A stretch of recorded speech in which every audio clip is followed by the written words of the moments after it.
AIC 9A നമ്മൾ കണ്ടു. Quality assurance programme ഉണ്ടാവണം.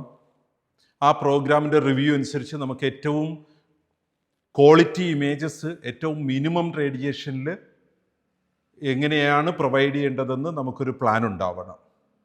അങ്ങനെ ഒരു മനുഷ്യൻ്റെ ദേഹത്ത് നമ്മൾ അപ്ലൈ ചെയ്യുന്ന റേഡിയേഷൻ്റെ അളവിനെ നമുക്ക് കൺട്രോൾ ചെയ്യാൻ കഴിയണം. AIC 9Bയിലേക്ക് എത്തുമ്പോൾ നമുക്കതൊരു അച്ചീവ്മെൻറ്റ് ഒബ്ജക്റ്റീവ് എലമെൻ്റ് ആണ്.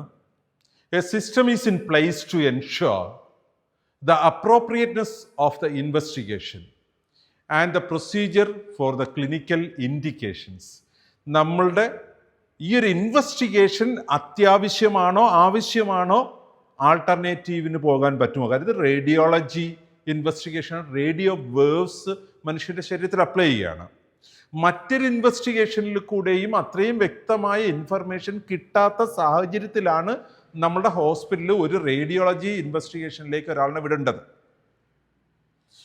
ഇവിടെ മറ്റൊരു ഇൻവെസ്റ്റിഗേഷനിൽ കൂടെ ഇൻഫർമേഷൻ കിട്ടും, അത്രയും പ്രോപ്പറായിട്ട് റേഡിയോളജിയിൽ കൂടെ കിട്ടില്ല എന്നുണ്ടെങ്കിൽ റേഡിയോളജി നല്ലൊരു ഓപ്ഷനേ അല്ല.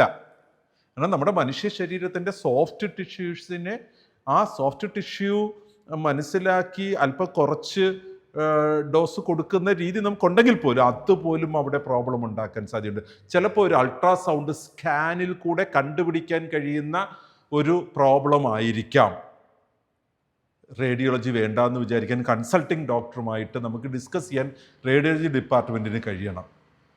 കാരണം ചിലപ്പോൾ കൺസൾട്ടിങ് ഡോക്ടറുടെ മുൻകാലത്തെ എക്സ്പീരിയൻസ് വെച്ചിട്ടായിരിക്കും അദ്ദേഹം റേഡിയോളജി ഇൻവെസ്റ്റിഗേഷൻ റെക്കമെൻഡ് ചെയ്യുന്നത്. സോ ഇതിനേക്കാൾ ബെറ്റർ ആയിട്ട് നമുക്ക് ഈ ഒരു എക്സ്റേയേക്കാൾ അല്ലെങ്കിൽ മാമോഗ്രാമിനേക്കാൾ അല്ലെങ്കിൽ CTയേക്കാൾ നമുക്ക് ഈ ഒരു ഇൻവെസ്റ്റിഗേഷൻ കുറച്ചുകൂടെ ബെറ്റർ ഓപ്ഷൻ ആയിരിക്കും എന്ന് പറയാൻ പറ്റണം. നമ്മളുടെ അപ്രോപ്രിയേറ്റ്നെസ് ഓഫ് ഇൻവെസ്റ്റിഗേഷൻ അത് നമ്മൾ അവിടെ ഉറപ്പ് വരുത്തുന്നതിന്, എൻഷുർ ചെയ്യുന്നതിന് നമുക്ക് ഒരു സിസ്റ്റം ഉണ്ടായിരിക്കണം. നമ്മുടെ ഹോസ്പിറ്റലിൽ, നമ്മുടെ ഈ ഡിപ്പാർട്ട്മെൻറ്റിൽ അങ്ങനെ ഒരു സിസ്റ്റം ഉണ്ടായിരിക്കണം. അത് ആ ക്ലിനിക്കൽ ഇൻഡിക്കേഷൻസ് വെച്ചിട്ട് നമുക്ക് ഫൈനലൈസ് ചെയ്യാൻ കഴിയണം. ഇൻഅപ്രോപ്രിയേറ്റ് ആയിട്ടുള്ള ഒരു കാര്യം റെക്കമെൻഡേഷൻ വന്നാൽ അത് നമുക്ക് കറക്റ്റ് ചെയ്യാനായിട്ട് അപ്രോപ്രിയേറ്റ് ആയിട്ടുള്ള ഒരു ഇൻവെസ്റ്റിഗേഷനിലേക്ക് റീഡയറക്റ്റ് ചെയ്യാനായിട്ട് നമുക്കൊരു സിസ്റ്റം ഉണ്ടാവണം.